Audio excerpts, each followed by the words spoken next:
Hello बच्चों, let's read this question. The question says option first, assertion is true, reason is true, reason is the correct explanation for assertion. Option second, assertion is true, reason is not the correct explanation for assertion. Option third, assertion A is true, reason is false. Option fourth, assertion is false, reason is true. Assertion: self-inductance is called the inertia of electricity. Reason: self-inductance is the phenomenon due to which an opposing EMF is induced in a coil as a result of change in current or magnetic flux linked with the coil. तो इस question के अंदर हमें एक assertion और एक reason statement दे रखा है. असर्शन स्टेटमेंट के अंदर हमें गिवन है कि सेल्फ इंडक्टेंस जो होता है वो इलेक्ट्रिसिटी का इनर्शिया होता है. रीजन क्या दे रखा है कि सेल्फ इंडक्टेंस वो फिनोमिना है जिसकी वजह से एक अपोजिंग ईएमएफ इंड्यूस होता है कोयल के अंदर due to change in current और मैग्नेटिक फ्लक्स. तो इसके रिगार्डिंग हमें करेक्ट ऑप्शन चूज करना है. बात करते हैं हम की कंसेप्ट की. की कंसेप्ट की यदि बात की जाए तो की कंसेप्ट हमारे पास क्या रहेगा.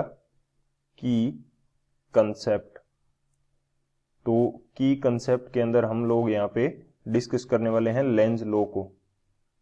लेंज लॉ, तो लेंज लॉ के अंदर ये बताया गया था कि जो ईएमएफ इंड्यूस होता है वो अपोज करता है उस रीजन को जिसके कारण इसका इंडक्शन हो रहा है, जिसके कारण ये प्रोड्यूस हो रहा है.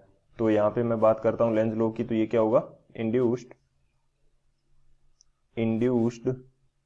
EMF will be in such a direction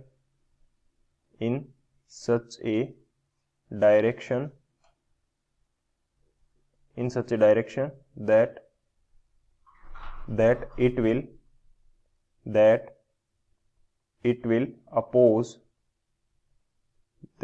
will oppose the reason which induced it.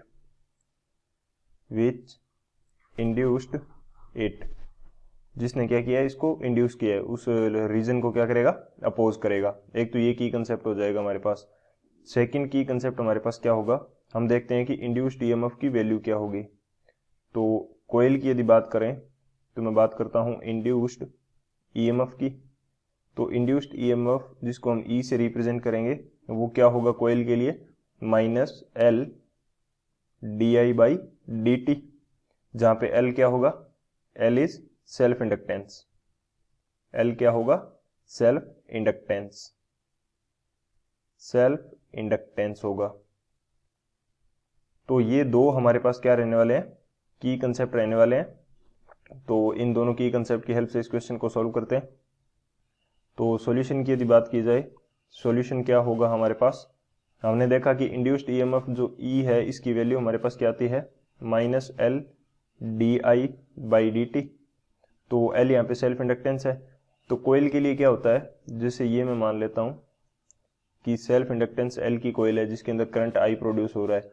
तो करंट के अंदर चेंज के कारण एक ईएमएफ इंड्यूस हो रहा है. D I by D T क्या है, rate of change in current. और माइनस क्या साइन शो कर रहा है, माइनस साइन ये शो कर रहा है कि ये अपोजिट डायरेक्शन के अंदर है, उस कंसेप्ट के उस रीजन के अपोजिट डायरेक्शन के अंदर है जो इसको इंड्यूस कर रहा है. तो चेंज इन करंट के कारण क्या हो रहा है, ईएमएफ इंड्यूस हो रहा है जिसके अंदर एल का क्या है, रोल है. एल हमारे पास सेल्फ इंडक्टेंस है. तो सेल्फ इंडक्टेंस वो फिनोमिना होता है जिसकी वजह से ये अपोज करता है. E is induced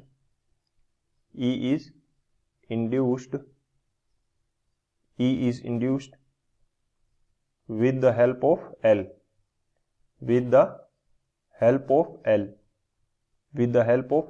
यानी कि सेल्फ इंडक्टेंस की हेल्प से ये ई जो है इंड्यूस्ड ईएमएफ ये प्रोड्यूस हुआ है और ये अपोज कर रहा है. तो हमारा असर्शन स्टेटमेंट भी करेक्ट है. तो अपोज कर रहा है इसलिए इसको क्या बोल देते हैं, इनर्शिया बोल देते हैं. सो असर्शन स्टेटमेंट भी करेक्ट है, रीजन स्टेटमेंट भी करेक्ट है, लेकिन ये जो रीजन है ये असर्शन के लिए करेक्ट एक्सप्लेनेशन नहीं है. तो कौन सा आंसर होगा, आंसर बी होगा. करेक्ट एक्सप्लेनेशन हो जाता यदि ये रीजन स्टेटमेंट तो असर्शन के अंदर दिया होता और असर्शन स्टेटमेंट कहाँ दिया होता, रीजन के अंदर. तो ये हमारा क्या हो जाता, इस असर्शन को रीजन क्या कर देता, एक्सप्लेन कर देता. तो हमारे पास यहाँ पे करेक्ट ऑप्शन कौन सा होगा, बी होगा, या सेकंड ऑप्शन बोल सकते हैं कि assertion is true, reason is true and reason is not the correct explanation for assertion. So option second is the final answer. I hope you understood it well. Best of luck. Thank you.